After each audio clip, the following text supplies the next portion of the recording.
আজকে পর্বে আপনাদেরকে বানিয়ে দেখাবো ফুচকা। ফুচকা খেতে পছন্দ করেন এমন মানুষের অভাব নেই, কিন্তু ঘরে বানাতে গেলে দেখা যায় ফুচকা মামাদের মতো পারফেক্ট স্বাদ পাওয়া যায় না। তাই আজকে ফুচকা প্রেমীদের জন্য ফুচকা দোকানদার মামাদের মতো পারফেক্ট ফুচকা বানিয়ে দেখাবো। আর দেরি না করে চলে যাচ্ছি মূল ভিডিওতে।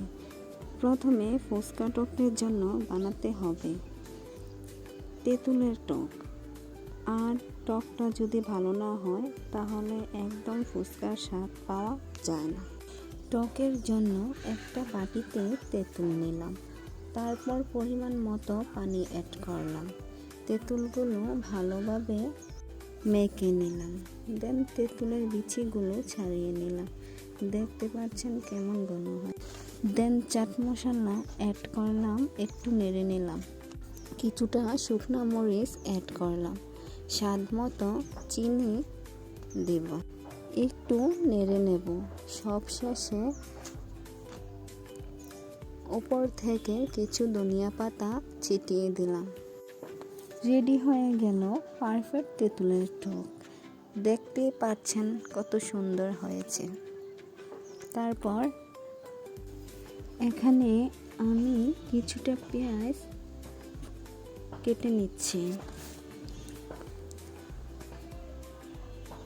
দেন কয়েকটা কাঁচামরিচ কেটে নিব। আসলে যে যতটুকু ঝাল পছন্দ করে ওই অনুযায়ী মরিচ চাইলে কম বেশি দিতে পারে। তারপর আমি একটা লেবুর অর্ধেক লেবু কুচি কুচি করে নিচ্ছি। দেন সবশেষে আমি কিছুটা ধনিয়া পাতা কেটে নেব। আসলে ফুচকার মধ্যে ধনিয়া পাতাটা একটু বেশি দিলে স্বাদটা একটু বেশি পাওয়া যায়, সেজন্য ধনিয়া পাতাটা একটু বেশি নিলাম। তারপর কিছু শুকনা মরিচ হাত দিয়ে মেখে ভালোভাবে গুঁড়ো করে নিলাম। নেওয়ার পরে আগে থেকে সিদ্ধ করে রাখা ডাবলি বুট এবং সিদ্ধ করে রাখা আলু একটা বলের মধ্যে ঢেলে নিলাম। দেন পেঁয়াজ কুচি, কাঁচামরিচ, লেবু, তারপর একটা চটপটি মশলা আমি এখানে পুরোটাই দিয়ে দিলাম, কারণ আমরা একটু ফুচকার পরিমাণটা বেশি নিয়েছিলাম।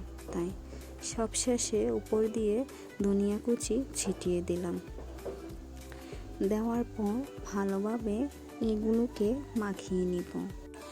আসলে এগুলো একটু গরম ছিল, তাই মাখতে একটু সমস্যা হচ্ছিল। তারপরে ভালোভাবে এগুলোকে মেশাতে হবে।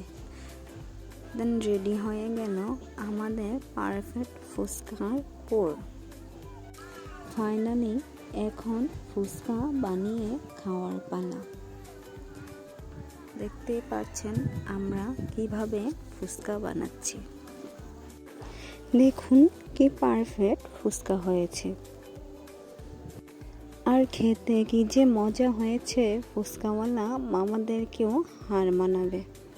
ধন্যবাদ সবাইকে। আজ